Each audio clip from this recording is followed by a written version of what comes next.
Hello everyone, it's Miss Barrier. Today's lesson for English Language Arts is a comprehension strategy called Question Answer Relationship, or QAR for short. So that's the lesson that we're going to look at today. You're going to need your English Language Arts notebook, and you're going to go ahead and open that, if you will, to the table of contents. So get that out. I'll switch over to mine while you're doing that. And on the table of contents, we're going to go ahead and put under our last lesson, PQA lesson, we're going to put QAR, which stands for Question Answer Relationship. And we are going to be on page 4 today. So please go ahead and label your English Language Arts notebook with this title on the table of contents and page 4, and have your teacher pause for a minute if you need to catch that up. Okay, so I'm going to go ahead and scroll down to page 4 of my notebook. And you go ahead and turn to page 4. Remember, page 4 should be up in the upper right-hand corner. And then your circles, your cutout circles, should be on the left-hand side. We're on the 4th page. And in the top, we're going to put that title again, QAR. And remember, that stands for Question Answer Relationship. So go ahead and label page 4 and have your teacher pause if you need to catch up with your labeling on your notebook. So our notebook should be ready on page 4. I'm going to flip back over to the slides. So QAR, what is it and how can it help me as a reader? So students need to be explicitly taught. That means that I need to directly teach you how to do this, how to recognize questions being asked, and how to locate the information to help you answer them. So we're going to talk about different question types today, and what kind of answers I need to be looking for those questions. One approach that can really help students do this is the question-answer relationship, or the QAR strategy. And this was created by someone named Raphael in 1982. So it's been around for quite a while. This strategy teaches students how to distinguish the types of questions they are being asked and how to find the answers to those questions. So that's what we're going to be working on today. There are 4 types of questions that we look at in QAR, and we're just going to go briefly over them really quick right now, and then we're going to go in depth with them in just a minute. Okay, so just for an overview right now, there's 4 types of questions. Number 1, right there. The answer is found in the text, usually as a phrase contained within just one sentence. So it's found in one place in the text. I don't have to hunt around for it and look around for it everywhere. It's really, really, really easy to find. The second type of question is called think and search. And the answer is going to be found in the text, but you might have to look in a couple of different places to find these answers. You might find part of the answer in one paragraph and then part of the answer in another paragraph. So those are think and search. Both of those types of questions I can find in the text that I'm reading. The next 2, number 3 and number 4, I'm going to have to find in my brain. The third one is author and me, or author and you. And the answer is not directly stated. What I do is I use what the text does say, what it says in the text, and what I know in my head, and I put those things together to come up with my answer. And then on my own, that requires you to think about what you already know about the topic or the subject and come up with your answer on your own based on your prior knowledge. So those are the 4 types of questions, and we're going to look at all of those. Okay, so question number 1 is called a right there answer or question relationship. And this is found in the text. The answer is right there in the text. I'd look for keywords in the question, and I'd go back and look for those keywords to find my answer. It's usually in one sentence. It's usually easy to find. The same words that make up the answer are often found in the question. So this kind of relates back to our PQA lesson that we did prior to this one. And some question stems might begin with our W words, the who, what, when, where, why questions. When is, when was, who is, what is, where is. Those types of questions are going to be some of the ones that we're going to look at when we're talking about right there questions. So if you will flip to your English Language Arts notebook, we're going to take some notes on this first type of question. So I'm going to put number 1 up here. And the first type is called right there. And the first note I want you to take is that these answers are found in the text. I don't have to think about it. I don't have to look anywhere else. I'm going to find that answer somewhere in the piece of reading that I just did. So that came from right here. Answer is usually in one sentence, easy to find. Usually in one sentence. So I don't have to look at a whole bunch of different places to find it. Usually uses the W question words. Those who, what, when, where question words. Usually uses the W question words.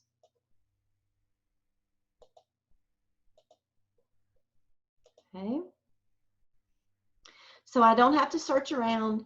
I can find my answer right there. So please take those notes on right there questions and have your teacher pause if you need her to. So we're going to look at an example, and I want you to think about the story, The Three Little Pigs. Everybody knows the story of the Three Little Pigs.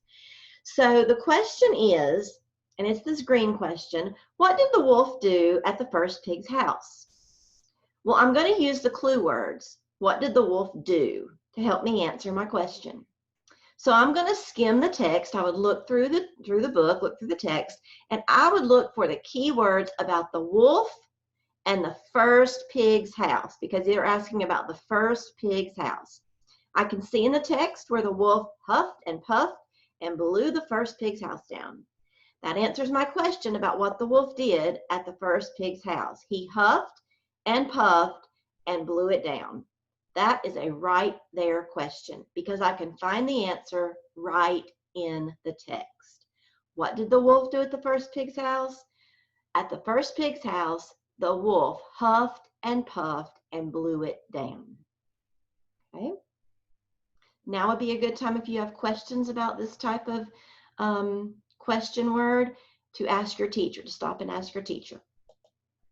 The second type of question is a think and search. The answer can be found in more than one place in the text, and you have to put together information to find the answer.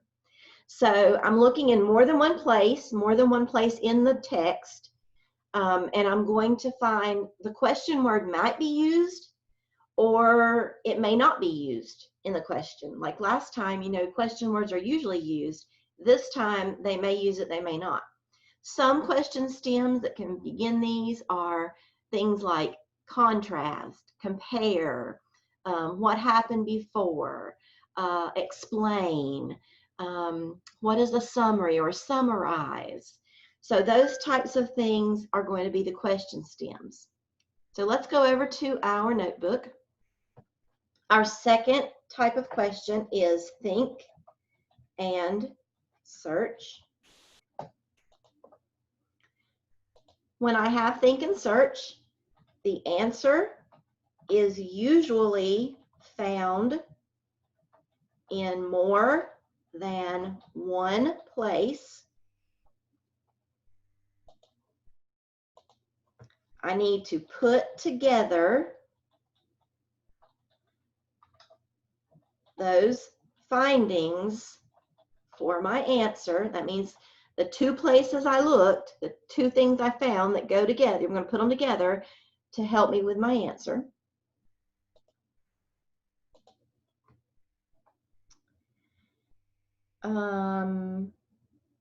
Let me see. Let me go back to my slide real quick. Hold on one second. Oh, the words in the question may or may not be the same as the words in my answer that I'm finding. Words in the question may or may not match the answer. So it might not be exactly the same. A right there answer, usually they're almost exactly the same. In a think and search, they might not be exactly the same. Okay, so let's look at, make sure you get these notes. Have your teacher pause here if you need some help catching up. And let's look at an example of think and search. So from our Three Little Pigs example, the question is, what type of house did each pig build? Okay, that's a good question. We maybe we can answer that off the top of our heads, but we're going to go back to our text. There are some clues that might help me know this is a think and search question and not a right there. Well, I know the question is asking me to think about the house that each pig built. So I know I'll need to search the text in a couple of different places to find the answer. I'll not find the answer in just one spot, like a right there question. This think and search question requires me to skim multiple parts or several parts of the book to find the answer. I'm going to search for each pig and see if I can find what kind of house they built.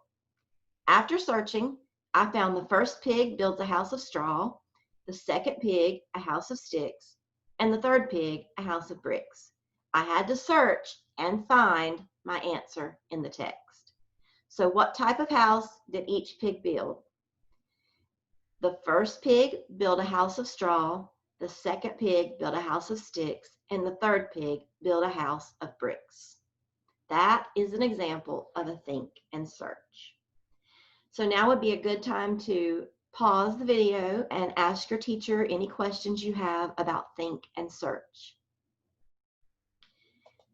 The next type of question-answer relationship is author and me. These take place mostly in my head and in the text together. Okay, this is the one that is my head and the text together. The answer is not directly in the text. It's not right there in front of me in the text. These questions require you to make an inference or to infer. You need to use what you already know in your head and clues from the book and find your answer. Put those things together. Some of the questions might be, what is the main idea? What can you infer about? What do you predict? What is the author's message? Why do you think?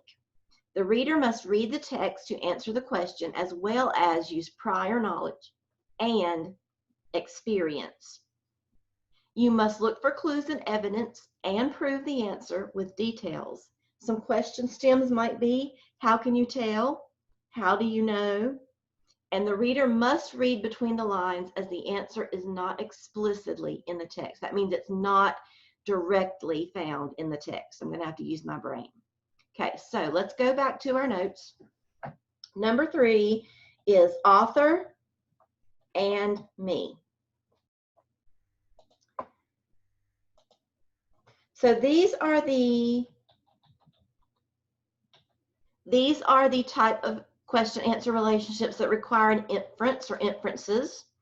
And what that means basically is that I'm going to take what I read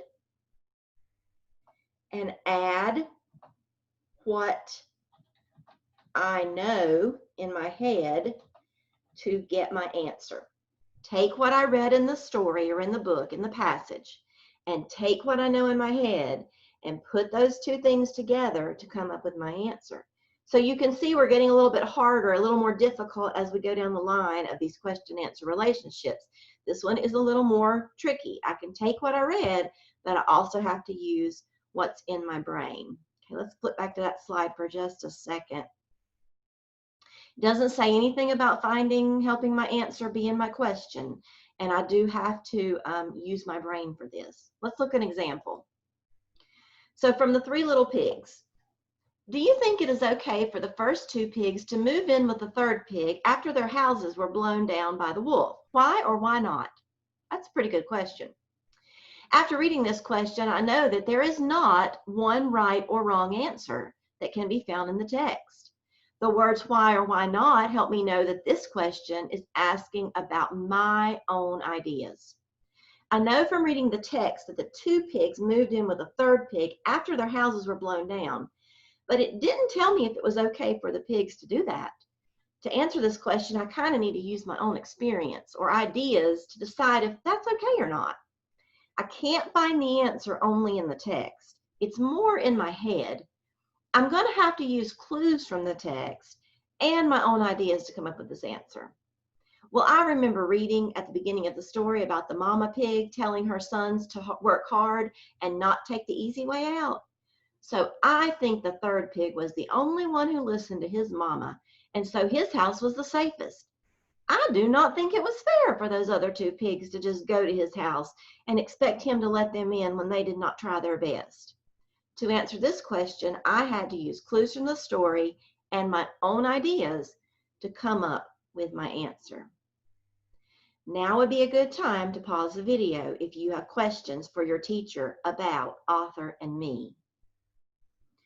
The last type of question-answer relationship is called on my own. The reader does not need to read the text in order to answer this question. You have to use your own ideas and opinions to answer. Now, does reading the text help me? Yes, it kind of sets the stage. But the answer is not going to be in the text. You have to use your schema or what you know and give your opinion, what you think. Question stems might be, in your opinion, have you ever? What do you think it would be like? How do you feel about? What would you do? Do you believe? The reader relies on prior knowledge and experiences to answer these types of questions. So back to our notebook. Question type number 4.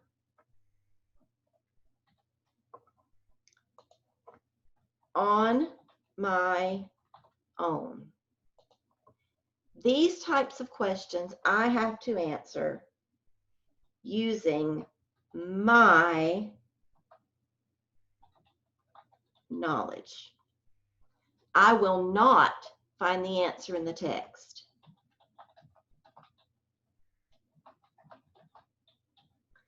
This answer is going to be based on what I think or what I believe.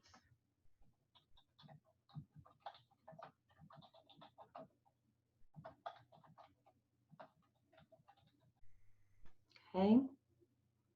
Lots of times the type of question this is an opinion question where they ask me my opinion about something. So let's take a look at that one from the Three Little Pigs. What kind of house would you pick to live in if you had a choice? This question does not have one right answer. It's a question that does not require me to know that much about the story of the Three Little Pigs. Now, it does relate to the Three Little Pigs because they lived in 3 different types of houses, and we know what happened to those 3 different types when the wolf came.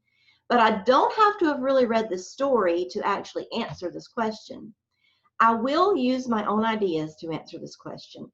Like the third pig, I want a safe house to live in, but I also want a fun house. I've seen pictures of amazing luxury or fancy tree houses. They look like they're pretty strong and would last for a long time. Living in one of those houses would be great fun. You would be close to nature, but still be safe and comfortable in your fancy house. I answered the question on my own. The text did not help me find my answer. It was my own ideas and opinions. Personally, I'm not too sure about a tree house. I think maybe a really good solid log house might work for me. Now would be a good time to pause the video and ask your teacher about on my own question-answer relationships. So for this next activity, we're going to put all that we've learned today together. So if you want to have your notebook in front of you looking at your notes, I think that would be a great idea. We're going to read this passage about Tom, and then we're going to look at 6 questions. You're going to identify the question type and answer the question. So I'm going to read this. If you'll read this with me together, if you're in class with me right now, let's choral read together. If you're at home watching this on video, let's read together. Please practice reading out loud with me. Here we go. Tom has lived in Marysville his entire life. However, tomorrow, Tom and his family would be moving 200 miles away to Grand Rapids. Tom hated the idea of having to move. He would be leaving behind his best friend Ron, the baseball team he had played on for the last 2 years, and the big swing in his backyard where he liked to sit and think. And to make matters worse, he was moving on his birthday. Tom would be 13 tomorrow. He was going to be a teenager. He wanted to spend the day with his friends, not watching his house being packed up and put on a truck. He thought that moving was a horrible way to spend his birthday. What about a party? What about spending the day with his friends? What about what he wanted? That was just the problem. No one ever asked Tom what he wanted. All right. Hopefully you read with me. So let's look at question number 1. How long has Tom lived in Marysville? So how long, we're looking for a time frame maybe, has he lived in Marysville? So I'm going to go back to the story. Right here it says Tom has lived in Marysville his entire life. I found that question right there. So that is a right there question. How long has Tom lived in Marysville? Tom has lived in Marysville his entire life. Question number 2. What is the name of the town where Tom and his family are moving?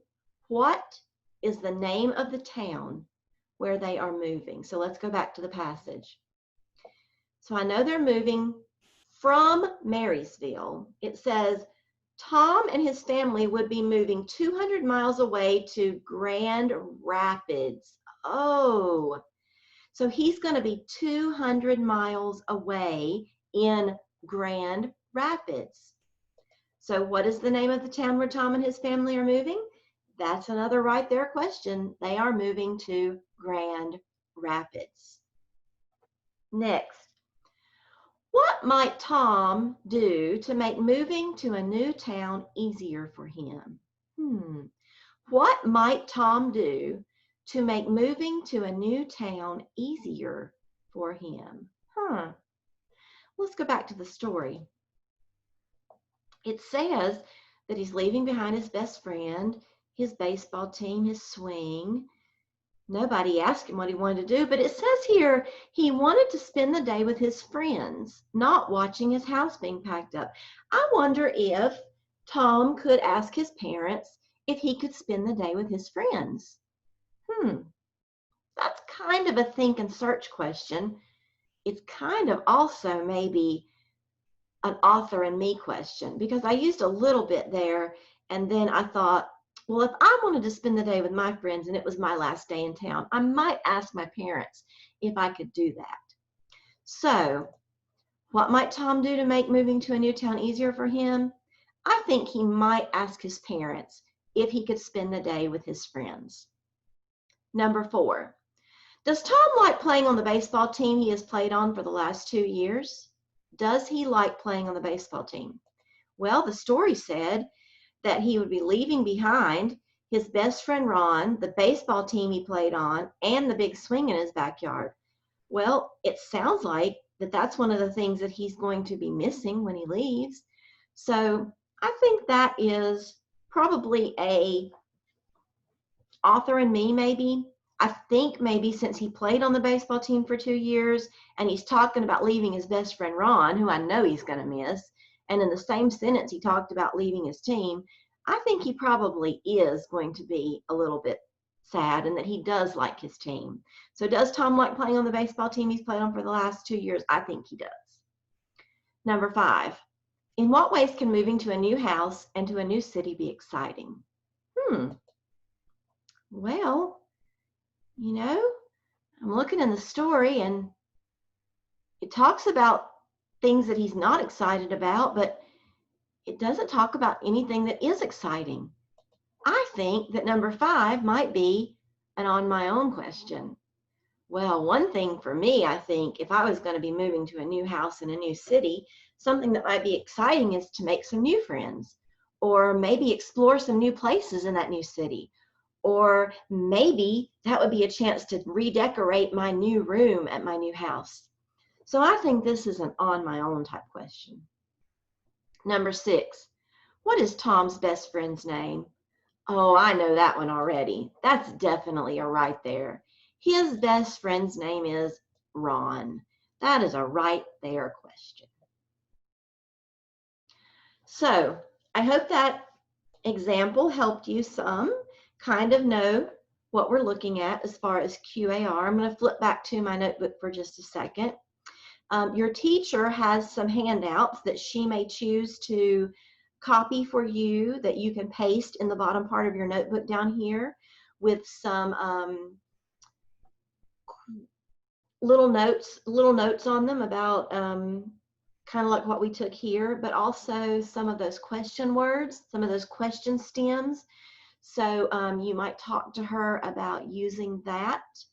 I was going to see if I could find mine real quick and show it to you. Let's see if I can find that quickly. Right here, I think. Oh, that does not want to open today.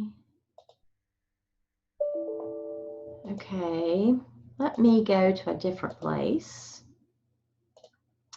I'd really like to show you this. This is a really nice handout. It would be a lot for us to take notes on, but your teacher could print this for you. And teachers, I'll make sure you have this handout in your resources. Okay, so here it is.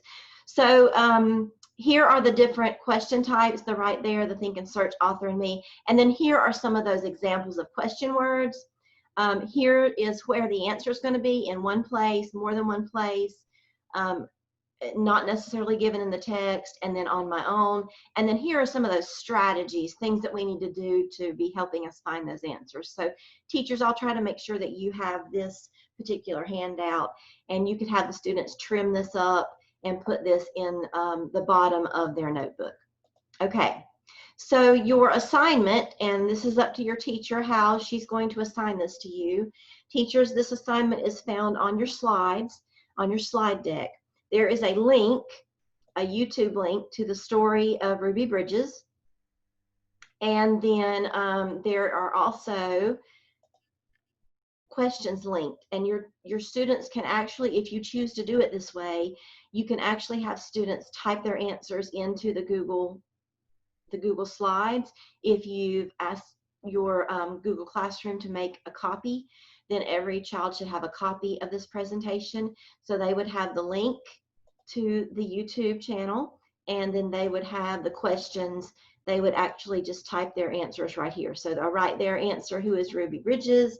If my answer was Ruby Bridges was a girl who did blah, blah, blah, blah, blah, whatever it was my answer was. So they can actually type their answers right there. When they submit this in Google Classroom, you'll be able to come and look at these answers.